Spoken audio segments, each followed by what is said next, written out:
January was tough, to say the least. I don't know about you, but I found myself holding my breath, anxious about what to expect the next morning. It was tough. And so I want to share with you 5 steps to reset for February. Now, I want you to understand these are not just platitudes. These are strategies that I want you to intentionally implement. So much so, with each one, I am going to give you an action step. Listen, no one is coming to save you. No one is going to prioritize your well-being. You have to prioritize your own soul care. You have to prioritize what is necessary to ensure that you are well. And so I want you to listen up to these 5 R's that are going to help you reset for February. So our first R as we reset for February is to reflect. Now listen, human nature, our tendency is to run from tough things. We don't want to deal with the tough stuff, but that's not actually an effective strategy.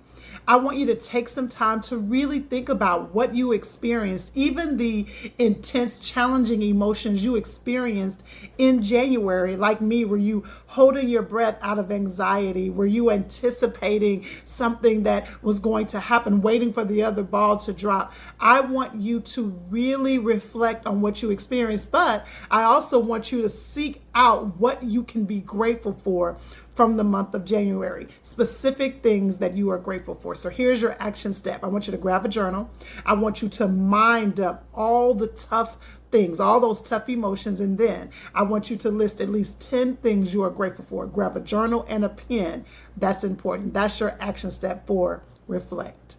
Okay, so our second R as we reset for February is to release. Do you know that your soul has a capacity? It's only so much that you can carry, and many times we don't take time to release the things that are weighing us down. And listen, compassion fatigue is real. Not only are you carrying your stuff, you're having empathy and carrying the realities of other people, even those you may not know. Just scrolling through social media, watching the news, you are feeling the weight of the collective experience. And so I want you to intentionally release. So here is your action step. I want you to identify someone that you can support, something small, be it a text. Maybe it's investing or giving money toward a nonprofit, maybe sending somebody flowers. I want you to find an intentional way that you can love on someone, because that action will help you to release some of those emotions. Okay, our third R, remember we are resetting for February, and that requires intention. So your third R is I want you to become centered. Now listen, I am such a stickler for you creating a life plan. That is the whole premise of the work I do, to help you live intentionally, fully engaged. And that requires a vision. Write the vision, make it plain. And I want you to do that before you need it, so that when you need it, you know how to use it. So what do I mean by recentering?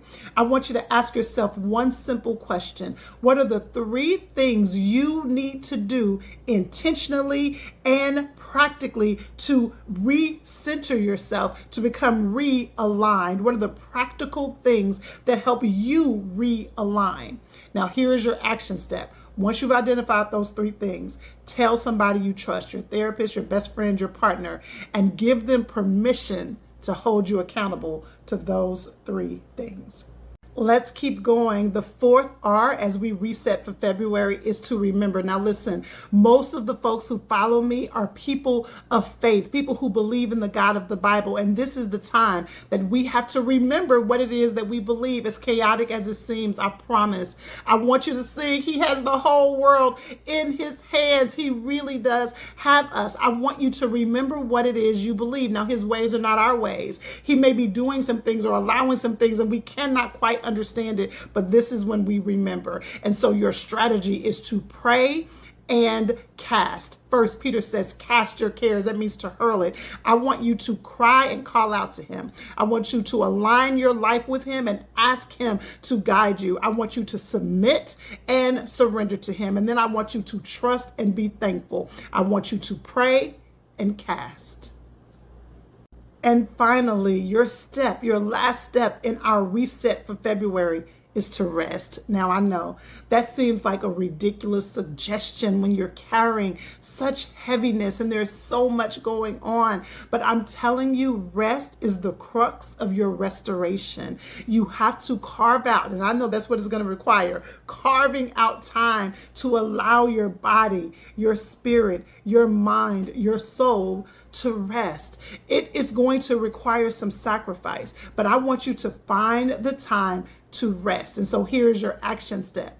You have to plan it. You have to plan your rest. And so I want you to pull out your calendar for the month of February, the month of March, April, and keep going. And I want you to find at least 2 to 3 hours a week where you're going to shut down.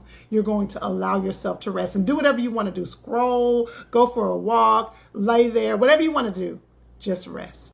Okay, how you feeling? Do you think you can walk through those 5 strategies intentionally? Let's go over them again. Here are the 5 R's as you reset for February. I want you to reflect. I want you to release. I want you to recenter yourself. I want you to remember. And then I want you to rest. I don't want you to take this casually. I want you to lean in, grab your journal, figure out which one of those R's is most difficult for you. Invite your girlfriend, send it to your folks and say, listen, watch this and let's talk about it. As we support one another, as we go on this journey together, it is going to be important that we slow our lives down long enough to pay attention, to care for our souls. I truly believe that God equips all of us to contribute to humanity in our own unique way. You may be able to help somebody get their outfit together so they feel good, and you may be able to help somebody understand a concept that has been mind-boggling. Well, my contribution to humanity is to help you be well, to help you elevate not just what you do, but who you are. And so I want you to use these strategies. I want you to go back through the 5 R's, and I want you to do the things that I am suggesting.